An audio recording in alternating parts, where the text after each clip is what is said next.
বলে, মাগিবাজি নবী বলে, নারীবাজি নাউজুবিল্লাহ খান, এরকম মন্তব্য করছে না নাই?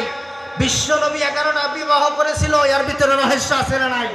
বিশ্ব নবী যে বিবাহ করেছিল, আল্লাহ রাব্বুল আলামিন নবীর দেহের ভিতরে 40 জন পুরুষের ক্ষমতা দিয়েছিল, সুবহানাল্লাহ বলে। সেই নবী 11টা বিবাহ করেছিল, এর ভিতরে নিশ্চয় রহস্য আছে, রহমত আছে।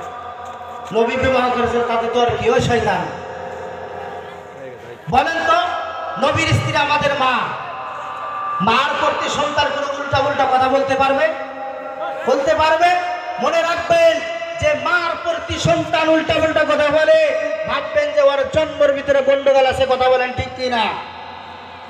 তবে মনে রাখবেন, আজকে পৃথিবীর জমিনে আমি রাসূলের প্রতি যারা গালি দেয়, মনে রাখবেন নাস্তিক বেঈমানেরা, আমাকে গালি দিলে সহ্য করব, নেতাকে গালি দিলে সহ্য করব, বাবাকে গালি দিলে সহ্য করব, বাবাকে গালি দিলে সহ্য করব, কিন্তু কোন নাস্তিক বেঈমান যদি নবীর প্রতি কুলুক্তি করে, আমার অপরিধান হলে কাপড়ের কাপড় বুকে বেঁধে নিয়া ওই নাস্তিক বেঈমানের বুকের উপরে উঠিয়া জিহ্বাকে টান দিয়েছিনা বিড়াল কুকুরকে খাওয়াই দেবো। কথা বলেন ঠিক কিনা? কিন্তু নবী রাসূলের অপমানিত আমরা মানব না। কথা বলেন ঠিক কিনা? কথাগুলো বুঝে আসে? সত্যতা ধর্মের বিষয়। আজকে মুসলমান এই নবীর প্রতি উল্টা উল্টা কথা বলতেছে। কথা বলেন ঠিক কিনা? বলেন তো, আল্লাহ রাব্বুল আলামিন ওদের উপরে চাপ দিয়েছে, আমাদের উপরে চাপ দেয় নাই? আল্লাহ রাব্বুল আলামিন বলেন, কুনতুম খায়রা উম্মাতিন উখরিজাত লিন-নাস তা'মুরুনা বিল মা'রুফ ওয়া তানহাউনা আনিল মুনকার। আল্লাহ বলেন, তোমাকে বিআইপি বানাইলাম, তোমাকে মর্যাদা বানাইলাম, তোমাকে সম্মান দিয়ে বানাইলাম। তোমাদের কাজ হলো সৎ কাজের আদেশ করো, অসৎ কাজের নিষেধ করো। কার কথা? আল্লাহর কথা। আল্লাহ বলছেন, তোমরা ভালোর দিকে আহ্বান করো, ভালোর দিকে রাখো, আর যারা খারাপ করে তাদেরকে ভালোর দিকে আহ্বান করে নিয়ে এসো। তো বলেন, আল্লাহ রাব্বুল আলামিনের কথা মোতাবেক ভালোর দিকে টাকা লাগবে না নাই? আলিমরা ভালো কথা বলবে না নাই? কিন্তু আলিম যদি ভালোর দিকে ডাকে, যারা মন্দ করে তাদের ভালো লাগে না। কথা বলেন ঠিক কিনা?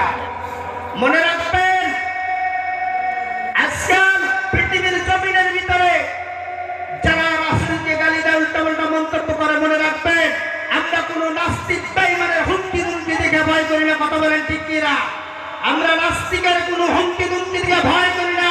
আমরা ইব্রাহিমের সন্তান, আমরা জাতির পিতা ইব্রাহিমের সন্তান। যে ইব্রাহিম আল্লাহকে রাজি করতে গিয়ে অগ্নি কণ্ঠে জ্বলতে রাজি। কথা বলেন ঠিক কিনা? আমরা ইসমাইলের ভাই, যে ইসমাইল আল্লাহকে রাজি করতে গিয়ে আল্লাহকে রাজি করতে গিয়ে জবাই হতে রাজি। কথা বলেন ঠিক কিনা? আমরা মা হাজেরার সন্তান, যে মা হাজেরা ইসমাইলকে আল্লাহর রাস্তায় আল্লাহকে রাজি করার জন্য কুরবানি করতে রাজি। কথা বলেন ঠিক কিনা?